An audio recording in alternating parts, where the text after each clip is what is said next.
اهلا بيكم مع اخبار النادي الاهلي اليوم.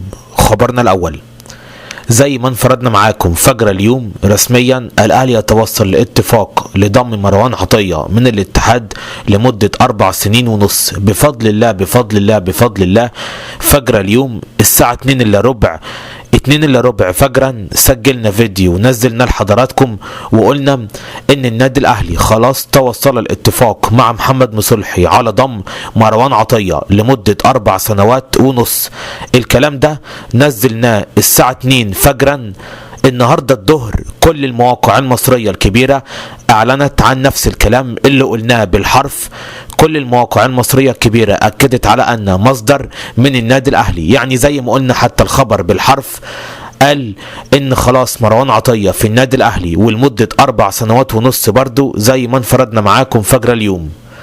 خبرنا الثاني، الاهلي يصرف النظر عن ضم يعقوبو عبد العزيز يعقوبو مهاجم رايو افي البرتغالي. قرر مسؤول النادي الاهلي صرف النظر عن التعاقد مع يعقوبو، وذلك بعد مغالاة ناديه البرتغالي اللي طلب الحصول على 1.5 مليون يورو نظير استعارته لمدة 6 شهور. عشان كده يعقوبو سافر الى البرتغال، رجع تاني رايو افي البرتغالي، وخلال 48 ساعة سيعلن النادي الاهلي عن بديله.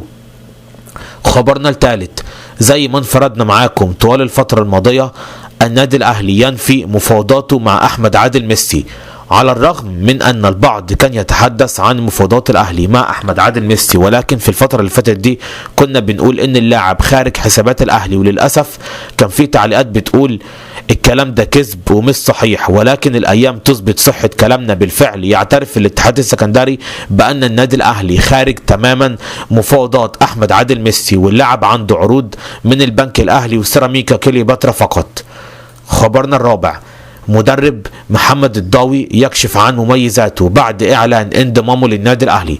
تحدث مدرب محمد الضاوي وقال اللاعب من ضمن مميزاته السرعة، القوة البدنية، قدرته التهديفية، ايضا يمتاز بالتسديد، ويمتلك اللعب كجناح ايمن وجناح ايسر ومهاجم تاني ومهاجم صريح، ايضا قادر على اللعب تحت الضغوطات الجماهيرية، الضغوطات اللي تعرض لها مع فريق النجم الساحلي تشبه كثيرا الضغوطات التي سيتعرض لها مع النادي الأهلي.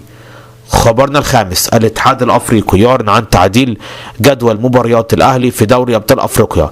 أكد الكاف على أنه تم تعديل جدول مباريات النادي الأهلي في دوري أبطال أفريقيا في دور المجموعات، وذلك بعد مشاركة الأهلي في كأس العالم للأندية.